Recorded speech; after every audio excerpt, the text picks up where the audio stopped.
میں طوبیٰ شفیق ہوں اور جو موضوع مجھے پریزنٹ کرنے کے لیے دیا گیا ہے اس کا عنوان ہے اسلام کا سیاسی نظام۔ سب سے پہلے سیاست کو دیکھ لیتے ہیں، سیاست کیا ہے۔ اب لغت میں جو سیاست کے معنی ہیں وہ یہ ہیں: حکومت چلانا اور لوگوں کو امر و نہی کے ذریعے اصلاح کرنا۔ اصطلاح میں فن حکومت کو اصلاح سے، فریب اور فساد سے دور رکھنے کا نام سیاست ہے۔ قرآن میں سیاست کے معنی ہے حاکم کا لوگوں کے درمیان میں حق کے ساتھ فیصلہ کرنا، معاشرے کو ظلم و ستم سے نجات دینا، امر بالمعروف و نہی عن المنکر کرنا اور رشوت وغیرہ کو ممنوع قرار دینا۔ حدیث میں سیاست کے معنی عدل و انصاف اور تعلیم و تربیت کے ہیں۔ علماء کی نظر میں رسول اللہ صلی اللہ علیہ وسلم اور خلفائے راشدین کی سیرت اور روش، استعمار سے جنگ، مفاسد سے روکنا، نصیحت کرنا سیاست ہے۔ فلاسفہ کی نظر میں فن حکومت، اجتماعی زندگی کا سلیقہ، صحیح اخلاق کی ترویج وغیرہ سیاست ہے۔ اب اسلامی حکومت کے نام دیکھتے ہیں۔ اسلامی حکومت کے 3 نام ہیں: امامت، خلافت اور امارت۔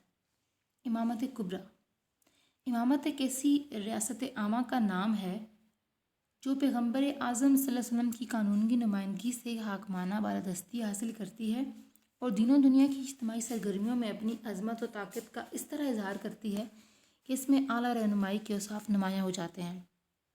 گویا امامت کبریٰ اسلامی حکومت کا اعلیٰ ترین نام ہے۔ اب علامہ ابن خلدون اس کے بارے میں کیا کہتے ہیں؟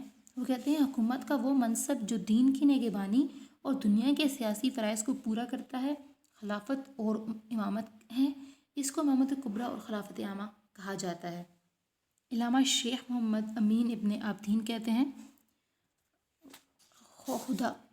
خدا کی پیدا کی ہوئی دنیا کے باشندوں پر وہ عام تصرف جو ایک ریاست عامہ کی تشکیل کا موجب ہوتا ہے اور جس کو پیغمبر کی نمائندگی کا فخر حاصل ہو۔ اب خلافت قرآن مجید میں 3 طرح کی خلافت کا ذکر ہے: نوحی خلافت، قومی خلافت، شخصی خلافت۔ اب نوحی خلافت کیا ہوتی ہے؟ یعنی تمام آدم اللہ کے خلیفہ ہیں اور ہر ایک فرد دیگر مخلوقات پر حکومت کرنے کے لیے پیدا کیا گیا ہے، جیسا کہ قرآن مجید میں ارشاد ہوتا ہے۔ ترجمہ: اور جب تیرے رب نے فرشتوں سے کہا کہ میں زمین میں ایک جانشین بنانے والا ہوں۔ اس آیت کریمہ میں تمام نوع انسان کو خلیفہ کہا گیا ہے۔ قومی خلافت کیا ہے؟ جب ایک قوم کو حکومت اور بادشاہت سے نوازا جاتا ہے تو وہ اس قوم کی خلافت ہے۔ اللہ تعالیٰ عاد قوم کو مخاطب ہو کر فرماتے ہیں: اور یاد کرو جب اس نے تم کو نوح کی قوم کے بعد بادشاہ بنایا۔ ایک اور مقام پر ارشاد ہے: اور یاد کرو جب تم کو عاد کے بعد جانشین بنایا اور تمہیں زمین میں آباد کیا۔ پھر ارشاد ہوتا ہے: یعنی وہی تو ہے جس نے تم کو زمین میں خلیفہ یعنی وارث بنایا۔ اب شخصی خلافت 2 طرح کی ہوتی ہے: خلافت خاصہ، خلافت عامہ۔ خلافت خاصہ کیا ہے؟ خلافت خاصہ سے مراد وہ خلافت ہے جب اللہ تعالیٰ کسی انسان کو لوگوں کی ہدایت کے لیے مامور کرتا ہے۔ تمام انبیاء علیہ السلام خلافت خاصہ کے حامل تھے۔ اللہ تعالیٰ فرماتے ہیں: اے داؤد علیہ السلام، ہم نے تجھے زمین میں خلیفہ بنایا ہے اور لوگوں کے درمیان حق کے ساتھ فیصلہ کر اور خواہشات کی پیروی نہ کر، ورنہ وہ تجھے اللہ کی راہ سے بہکا دیں گے۔ خلافت عامہ جب کوئی مامور وفات پا جائے تو اس کے مشن کو چلانے کے لیے اس کا نائب خلافت عامہ کا حامل ہوگا۔ کسی مامور کے جانشین کو اللہ کا خلیفہ قرار دینا قرآن مجید سے عدم واقفیت کا نتیجہ ہے۔ جب حضرت ابوبکر کو بعض لوگوں نے خلیفہ اللہ کہنا شروع کیا تو آپ نے ایسا کرنے سے منع فرمایا اور کہا: میں اللہ کا خلیفہ نہیں ہوں، میں تو اللہ کے رسول کا خلیفہ ہوں۔ یہاں جس خلافت کا ذکر ہے وہ نیابتی حکومت ہے جو رسول کریم صلی اللہ علیہ وسلم کی نیابت کی حیثیت سے حاصل ہوتی ہے، اور جو آپ کا نائب ہوگا وہ اور خلافت کی تمام شرائط پر پورا اترتا ہو وہ خلیفہ الرسول کہلائے گا۔ اسلامی خلافت کی خصوصیات: اسلامی خلافت کی پہلی خصوصیات جو دوسری سیاسی نظاموں سے جدا کرتی ہے وہ یہ ہے کہ یہ طرز حکومت دین اور دنیا دونوں کو اپنے اندر لیے ہوئے ہے۔ دوسرے سیاسی نظام صرف دنیا کے امور سے تعلق رکھتے ہیں اور دین کے تصور کو اپنے نظام سے خارج کرتے ہیں۔ دوسری خصوصیت یہ ہے کہ اللہ تعالیٰ کے کام کی اطاعت اور ان کو ابنائے جنس پر نافذ کرنا۔ جس نظام میں اللہ تعالیٰ کے احکام کی اطاعت اور فرمانبرداری نہ ہوگی وہ خلافت نہیں کہلائے گا۔ تیسری خصوصیت یہ ہے، خلافت اسلامی میں مقتدر اعلیٰ محض اللہ تعالیٰ ہے اور اس کے علاوہ کسی کو بھی یہ حق حاصل نہیں۔ چنانچہ ارشاد ہوتا ہے، آسمانوں اور زمین کی حکومت اللہ ہی کے لیے ہے۔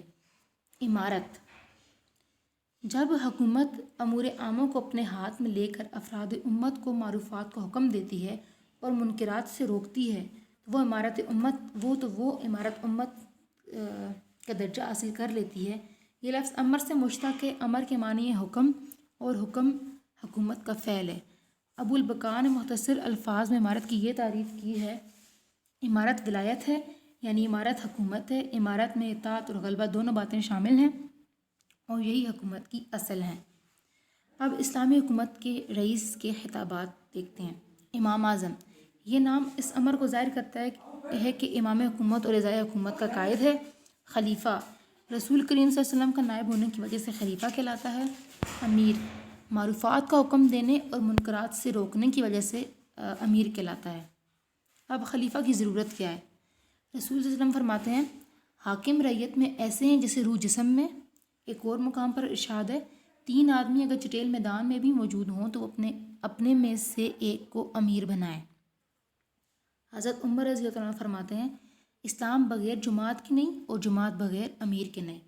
اب خلیفہ کا انتخاب، رئیس مملکت کا انتخاب عوام یا ارباب حل و عقد سے ہونا چاہیے، جیسا کہ ارشاد الہی ہے، مسلمانوں کا اجتماعی امور سلطنت باہم مشورے سے طے پاتے ہیں۔ اسلام کے دور اول میں جب خلفائے راشدین کے انتخاب پر نظر دوڑائیں تو یہ حقیقت کھل کر سامنے آ جاتی ہے، ان خلفاء کا انتخاب براہ راست شورا کے ذریعے ہوا۔ حضرت ابوبکر کی بیعت سکینہ بن سائدہ میں ہوئی، اس وقت وہاں انصار اور مہاجرین کے صاحب الرائے افراد موجود تھے۔ تبادلہ خیالات اور اسباب ترجیح پر تبصرہ بھی ہوا تھا۔ پھر مسجد میں عام بیعت ہوئی اور سب نے حضرت ابوبکر صدیق رضی اللہ عنہ کے ہاتھ پر بیعت کر لی۔ حضرت ابوبکر صدیق نے اپنے بار حضرت عمر کی خلافت کا نام تجویز کیا۔ پہلے اہل عقد سے مشورہ کیا، اس کے بعد مرضی عامہ حاصل کرنے کے لیے نام پیش کیا۔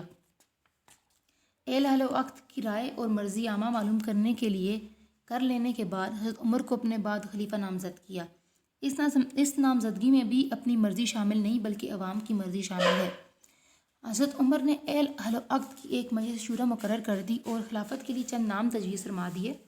مجلس شورا کو یہ ہدایت کر دی کہ اصحاب الرائے سے مشورہ کر کے کسی ایک کا نام تجویز کر دیں، اس کے بعد عوام کی مرضی معلوم کر لی جائے، رائے عامہ کے مطابق خلیفہ منتخب کر لیا جائے۔ حضرت علی کی بیعت بھی جمہور کی رائے کے مطابق ہوئی۔ خلفائے راشدین کے انتخاب کے طریقے گو مختلف ہیں لیکن عوام کی رائے کا دخل ہر طریقہ میں کار فرما ہے۔ اب خلیفہ کے اختیارات دیکھ لیتے ہیں۔ معروف کاموں میں اطاعت، خلیفہ ہر محکمے کا حاکم اعلیٰ ہے، اس وجہ سے ہر فرد پر معروف کاموں میں اس کی اطاعت واجب ہے۔ قواعد و ضوابط بنانے کا اختیار، قوانین شرعیہ کی تنفیذ کے لیے قواعد و ضوابط بنانے کا اختیار ہے۔ حکام کے نصب و عزل کا اختیار، حکومت کے حکام کے نصب و عزل کا اس کو اختیار حاصل ہوتا ہے۔ احتساب و معاوضہ کا اختیار، خلیفہ سلطنت کے ہر فرد سے اس کی کسی بھی قانون شکنی پر مواخذہ کر سکتا ہے اور اسے سزا دے سکتا ہے۔ جنگ و صلح کا اختیار، خلیفہ کو ملکی حالات کے مطابق جنگ و صلح دونوں کا اختیار حاصل ہے۔ حکام کی کارروائیوں کی تفتیش کا اختیار، خلیفہ کو یہ اختیار حاصل ہے کہ وہ ہر حاکم کی غیر اسلامی کارروائی پر تفتیش کرے اور ان کو سزا دے۔ خلیفہ کی انتظامی مجلس شورا، خلیفہ کے لیے ملکی امور چلانے کے لیے ایک ایسی مجلس ہوگی جس کے ارکان کا انتخاب خلیفہ خود کر سکتا ہے تاکہ وہ تنفیذی اختیارات کے استعمال کے سلسلے میں مشورہ دے۔ مجلس کی رکنیت کے لیے مندرجہ ذیل شرائط ہیں: مسلمان ہونا، عالم دین ہونا، عادل ہونا، مشورہ دینے کا اہل ہونا، ملکی حالات سے باخبر ہونا۔ اختیارات تشریحی، خلیفہ کو اصحاب الرائے کے مشورہ کے ساتھ ضمنی قوانین وضع کرنے کا اختیار حاصل ہے، جیسا کہ قرآن مجید میں ارشاد ہوتا ہے، تو ان سے کاموں میں مشورہ لے۔ امیر مملکت کے اختیارات پر پابندیاں، اسلام خلیفہ کو کلی طور پر اختیارات نہیں دیتا کہ وہ جس طرح چاہے کرے، بلکہ اس پر کچھ پابندیاں بھی عائد کرتا ہے۔ امیر کو یہ اختیار حاصل نہیں ہے کہ وہ کسی حکم کو بدل ڈالے، اور نہ اس کو یہ اختیار حاصل ہے کہ مفاد عامہ کے خلاف کوئی قانون نافذ کر دے۔ خلیفہ عوام کے سامنے اپنے فعل کا جواب دہ ہے۔ عوام اس سے پوچھ سکتے ہیں کہ اس نے یہ کام کیوں کیا اور یہ حکم کیوں دیا۔ اب خلیفہ کی معزولی، مندرجہ ذیل صورتوں میں جو منصب خلافت سے الگ کیا جا سکتا ہے خلیفہ کو۔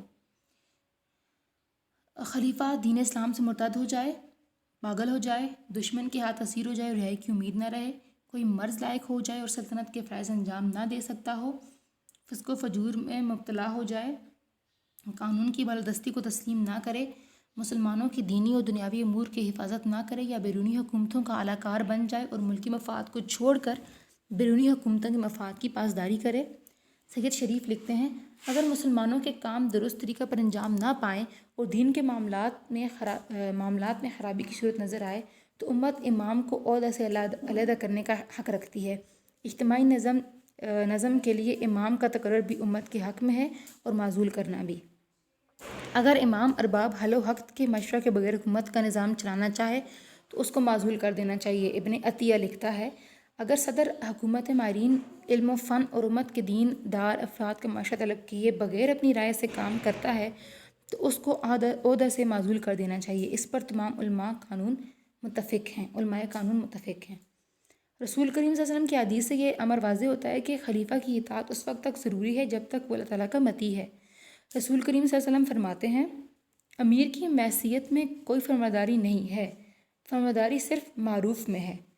حضرت ابوبکر جب خلیفہ منتخب ہوئے تو مسجد نبوی میں صحابہ کرام کے سامنے اپنے پہلے خطبے میں فرمایا، ترجمہ، اے لوگوں، میں اسلام کے احکام کی پیروی کرنے والا ہوں اور کسی بدعت کا موجد نہیں ہوں۔ اگر میں نیکی کا راستہ اختیار کروں تو میری مدد کرو اور اگر کجی اختیار کروں تو مجھے سیدھا کرو۔